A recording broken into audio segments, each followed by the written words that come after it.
Hello and welcome, I'm Joshua Barnes and you're watching The World Report. Let's first take a look at our top stories. US President Donald Trump has announced that US, Russian and Ukrainian officials will meet at the Munich Security Conference to discuss an end to the war in Eastern Europe. US Vice President Vance has threatened sanctions and military action if Russia fails to agree peace. Meanwhile, President Trump is also eyeing a three-way summit with China's Xi and Russia's Putin in what could shake up the world order. The president also signed a memorandum to start calculating reciprocal tariffs on foreign countries. Elsewhere, Indian Prime Minister Narendra Modi has hailed a mega partnership with the United States after meeting with President Trump. Trade and tariffs were discussed between the two leaders, with American oil exports, tariffs and Indian fighter jet purchases key topics. The conflict in Eastern Democratic Republic of Congo is escalating, with children suffering unprecedented levels of sexual violence.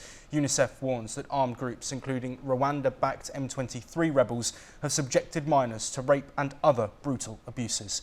Executive Director Catherine Russell issued an urgent appeal for the violence to stop as M23 expands its control, clashing with Congolese forces and allied militias. The situation has worsened since M23 seized North Kivu's capital Goma on January the 27th, forcing tens of thousands of displaced people to leave camps under threat. Many have fled back to their villages or into Goma, where humanitarian aid is severely lacking. Meanwhile, the rebel coalition alliance, Fleuve Congo, of which M23 is a key member, has captured another major mining town near Bibwe.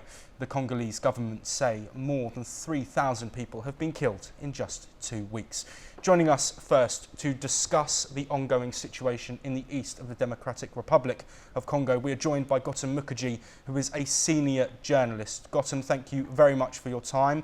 I want to first look at the UNICEF report that we've had over the shocking incidents in which children have been raped by military forces. Now, we know that the military forces involved aren't just rebels. There are also reports that the Congolese as well have been participating in this level of crime. What can really be done to stop it? You need peacekeeping forces if the UN wants to get involved. Without that, you need an impartial body that is able to keep watch and keep the two sides from attacking each other and attacking the public at large. The rape of minors is a form of warfare to many eyes. They do it on purpose in order to demoralize the other side. The situation in Congo is ongoing for quite a while, and the world is not getting involved as such, and it's just getting from bad to worse. Also joining us to discuss the ongoing situation is Dr. Tolit Atiya, an African affairs expert who's joining us from Uganda. Dr. Atiya, thank you very much for your time. We of course have these crimes against children, but there's also concern that children are being looped into armies and involved in fighting. What also can be done to counter this?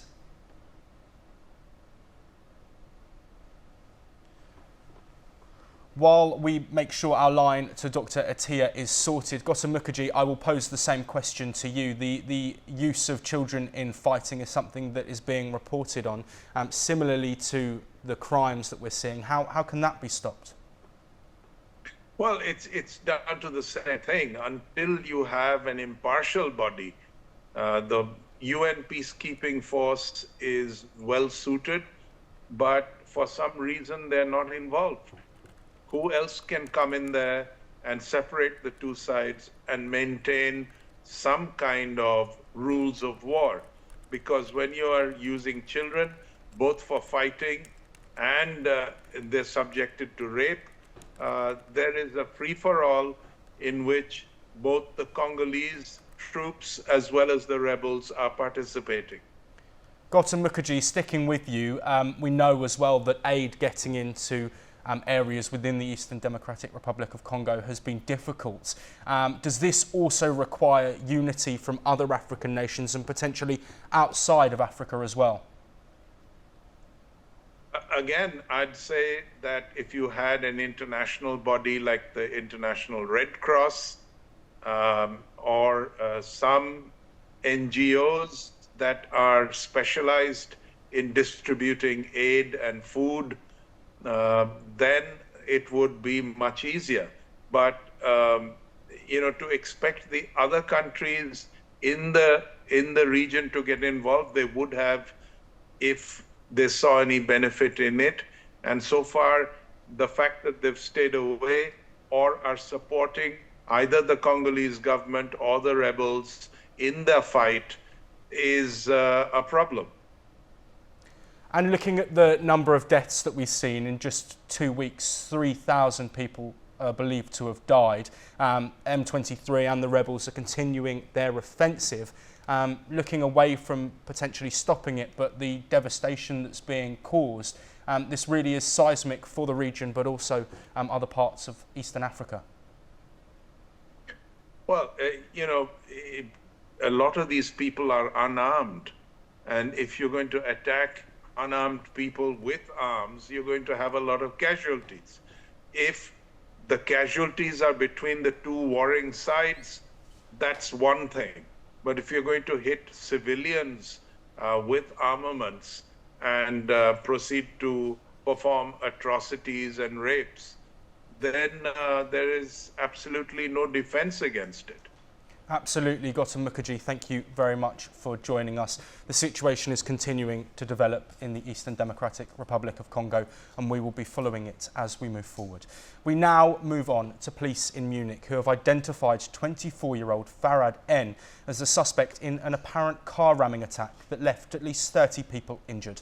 Authorities say the Afghan asylum seeker, who they believe was behind the wheel, had an extremist background. The incident occurred on Thursday when a white Mini Cooper accelerated towards police vehicles, escorting a demonstration of striking workers before ploughing into the crowd.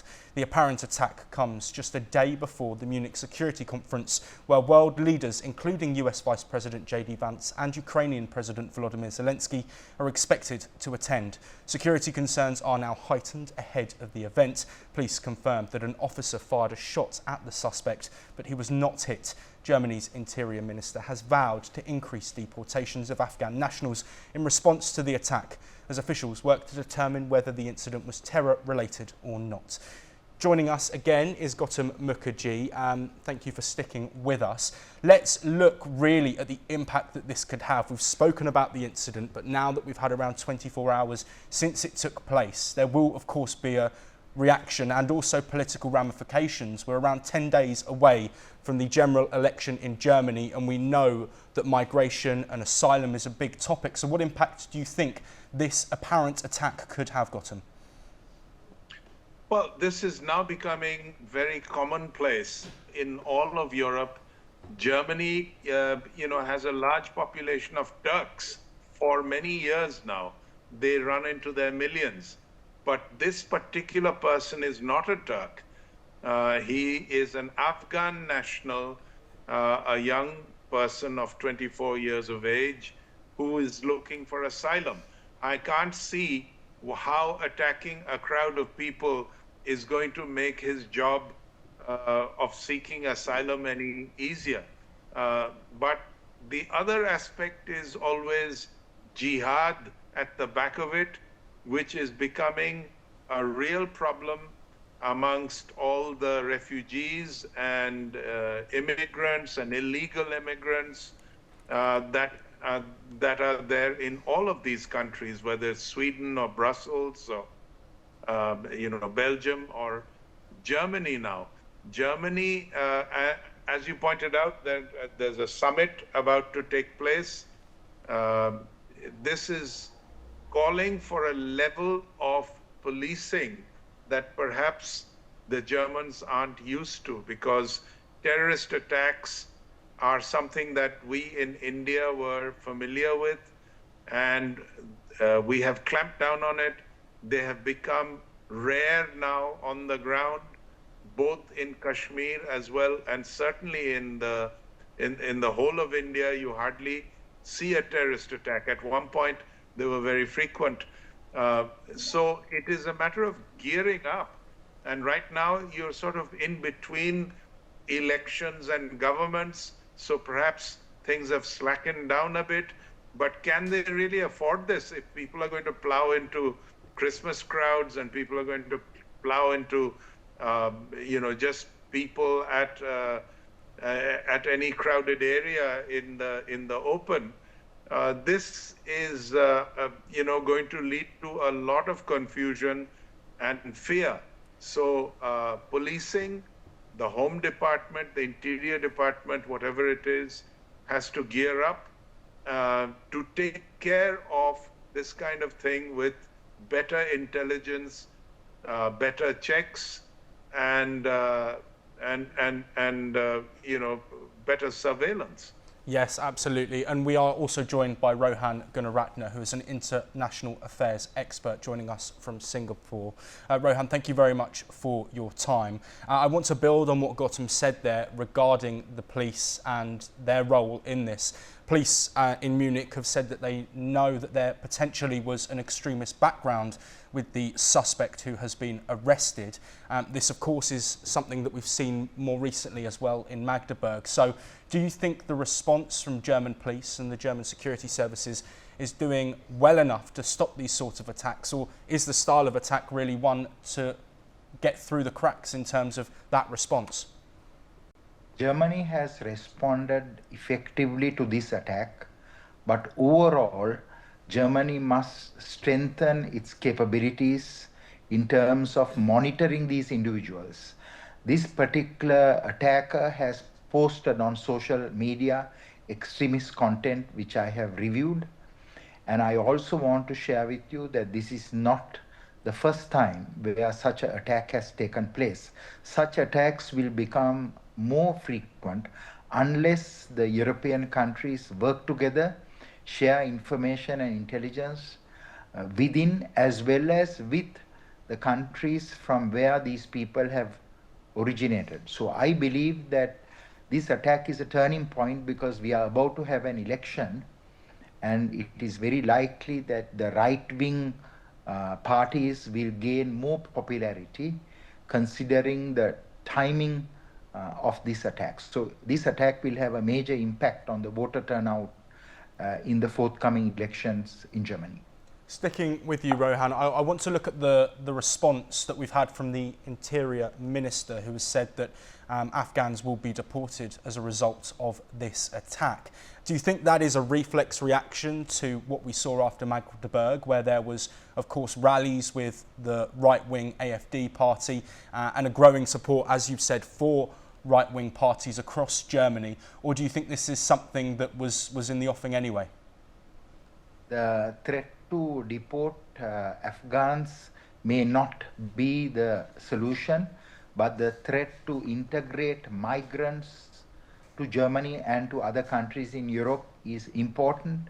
It is very important for moderation, toleration, and coexistence to be taught so that those migrants, the new migrants, will learn how to coexist in their new host countries. Gautam Mukherjee, I want to bring it back to the victims and their families and loved ones. We now know the number has risen to at least 30 people who have been injured in this attack. Some critically, there is a possibility that this will be a fatal attack. In terms of how Germany must be feeling right now after an attack not too long ago of a similar ilk, how do you think the feeling will be, especially ahead of the big security conference which is starting today? Well, one is outrage, the other is fear, third is anger. The government has not responded adequately to such threats, and I am all for deportation as soon as possible. This is not an integration issue.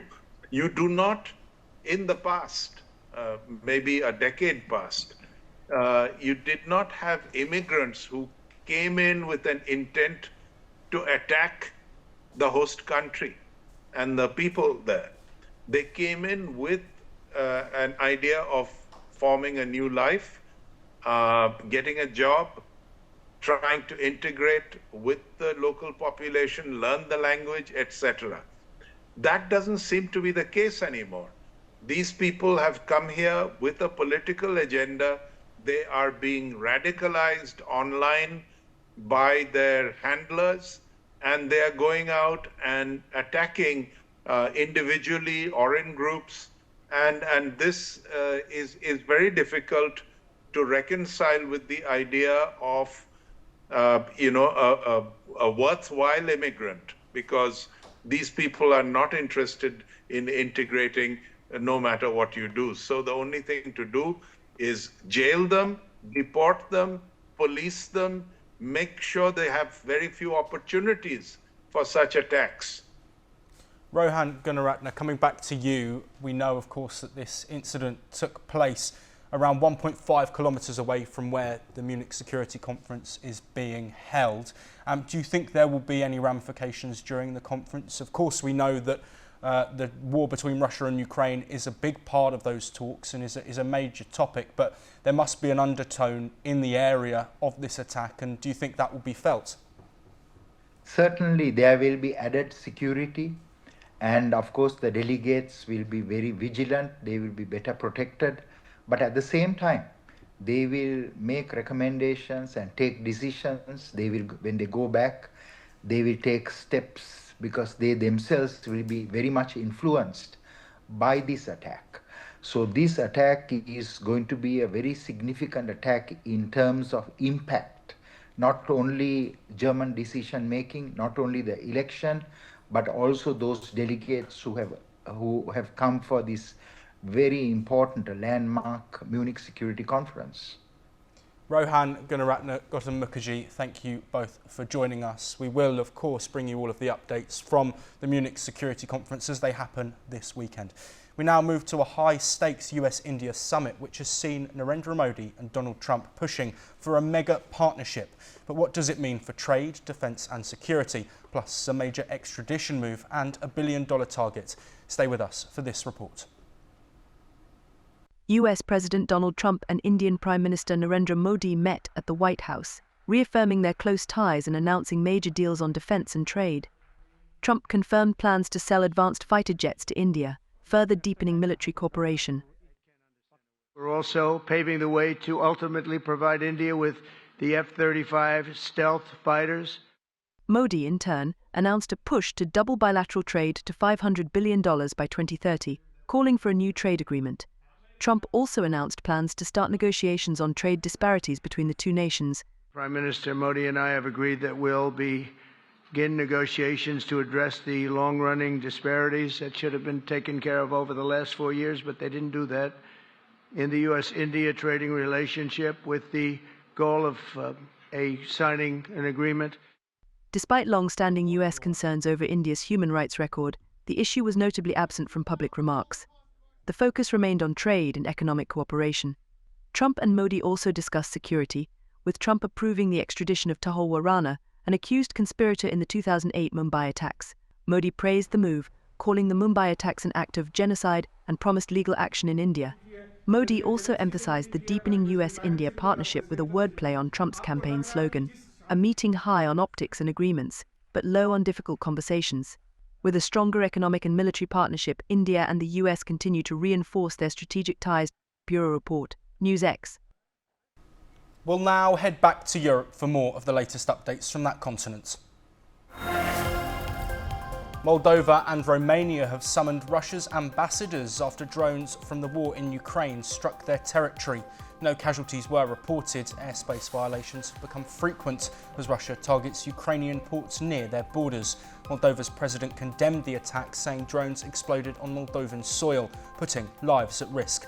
Authorities confirmed drone fragments were found in multiple locations. The number of foreign workers reporting exploitation on UK farms has risen sharply.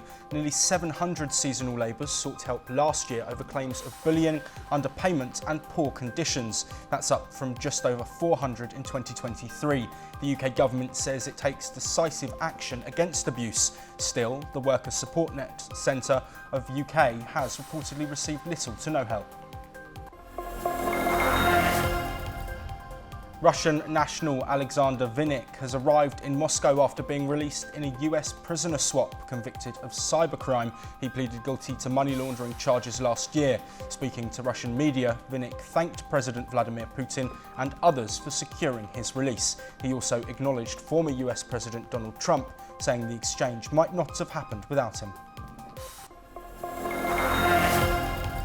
Ukraine has acknowledged losing ground in Russia's Kursk region. The nation now holds only a third of the land it initially seized. Commander-in-Chief Volodymyr said Ukrainian forces now control around 500 square kilometres, down from nearly 1,400. The territory was taken during a surprise offensive last year. Kyiv hopes to use the remaining land as leverage in future negotiations with Moscow. Austria's right-wing Freedom Party is demanding a new general election after coalition talks collapsed. The FPO, which narrowly won the September election, failed to form a government with the People's Party, Social Democrats and Liberal Neos. Leader Herbert Kickl says there is no choice but to hold another vote. He hopes to secure a clear majority to govern without coalition partners. French Prime Minister Francois Bayrou is under pressure over claims of abuse at a Catholic school. Lawmakers are demanding he clarify whether he knew about allegations of violence and rape of minors between the 1970s and 1990s. The Socialists want answers since he was the Education Minister in the 1990s. Bayrou, appointed in December, faces a divided parliament and relies on Socialist support to govern. That is all for now, but we'll be back very soon with more of your latest world news.